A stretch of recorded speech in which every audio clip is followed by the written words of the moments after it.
Dhi Qarad, and that is a location south. Is it southwest? Yes, southwest of Uhud, Mountain Uhud. And another name is known by the battle of the jungle, Al-Ghaba, or forest. I don't know which one is more appropriate to use. And they say given that name because there was a lot of trees and so on around that. So it was called the battle of the Qarad, or Ghazwat Al-Ghaba. And that, according to some of the ulama, Imam al-Bukhari, for example, he points out that was shortly before Khaybar. That was shortly before Khaybar, and to be precise, 3 days before Khaybar. And a fourth one that we are aware of is the what's known as the Battle of Batnu Nakhl, or the Valley of the Palms.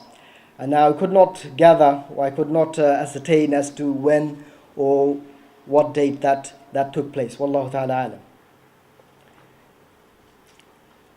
Okay, so what's to summarize, brothers? So what we know from Rasulullah sallallahu alaihi wasallam, the first Salatul Khawf that he did was at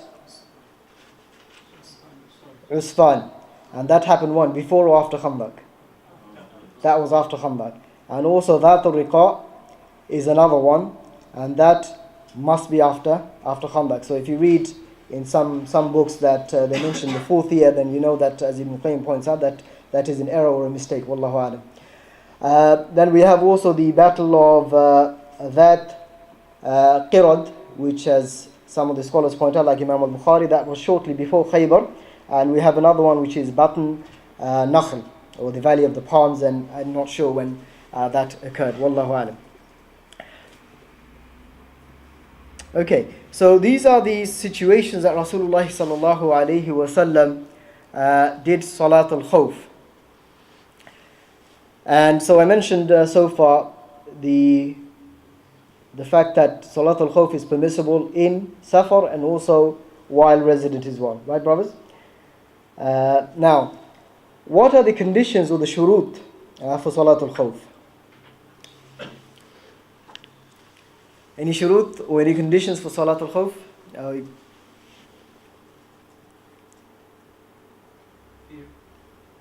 Of course, that's the first, right? So you need to be afraid of something to do Salatul Khawf. So there needs to be a fear. So that's quite obvious. Anything else? Anything else you can think of before you can do Salatul Khawf? In case of Al-Qital, or some of them call it Salatul Qital, or Salat, the fear, Qital, fighting, right? That Qital has to be something which is mubah, permissible. Alright, so you can't, for example, go and attack a Muslim and then pray Salatul Khawf, because fighting a Muslim, of course, would not be permissible. So that qital has to be mubah. What are the kind of qital that are mubah? Like Shaykh Uthaymeen rahimahullah mentions, for example, qital al-kuffar, fighting against the kuffar, jihad, or al-mudafa'a, defense, right, when the Muslims are defending themselves from the enemy, or other permissible battles, such as fighting those who refuse to pay zakah, or those who refuse to establish the sharia, the symbols of Islam. Or in the case of when you have two groups of Muslim fighting the oppressive group, because that would be permissible, as Allah Azza wa Jal allows in the Quran in Surah Al-Hujurat. So these are situations where the Salatul Khawf can be performed.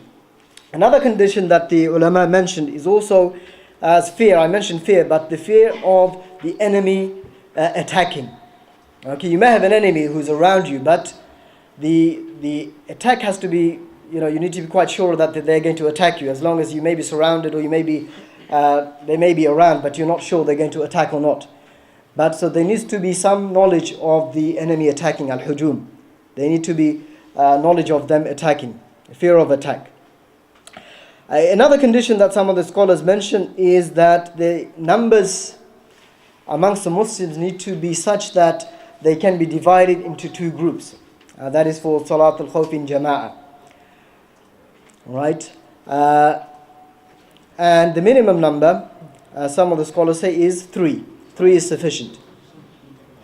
Because Allah Azza wa Jal mentions, فَلْتَكُمْ مِنْكُمْ طَائِفَةٌ مِنْهُمْ مَعَكَ. There should be a group of them, a ta'ifa. And the word ta'ifa can refer to a group of people, and sometimes it can even refer to one person. But the ulama mentioned, Ibn Qudam and others, that 3 would be sufficient. So you could divide them into 2. So you could have the imam and one person praying together, and the other one could be on guard. Okay, so 3 would be the minimum, as the scholars mentioned here. So these are some of the shurut, or some of the conditions that the ulama mentioned.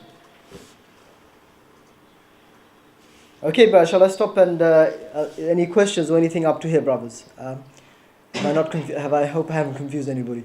Now, fadala.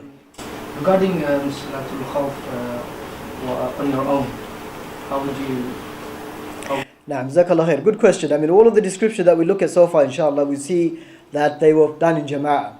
So how do you do Salatul Khawf by yourself? And inshallah, if I can delay that until the end, after we've gone through the descriptions that are in the hadith. So I'll come back to that, inshallah. Just to define the fear or the imminent danger. No. So, say a group of Muslims in a situation of jihad, guarding the borders. No.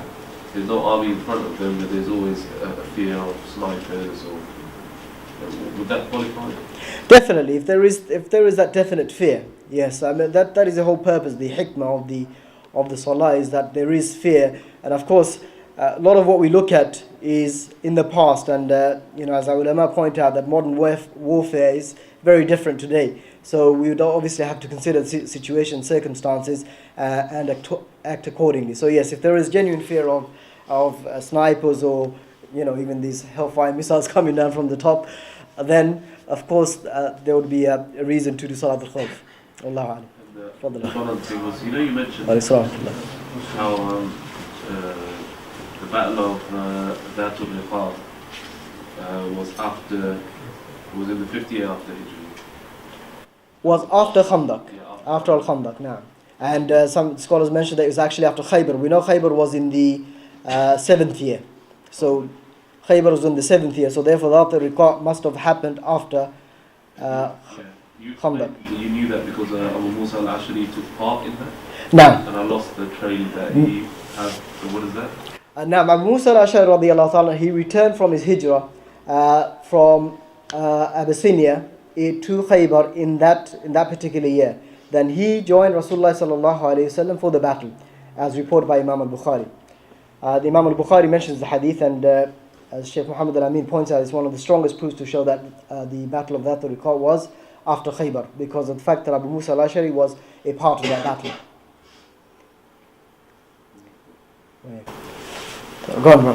One of the conditions is that you have to be certain that an enemy is attacking. But what if you're not certain, like there's a possibility there?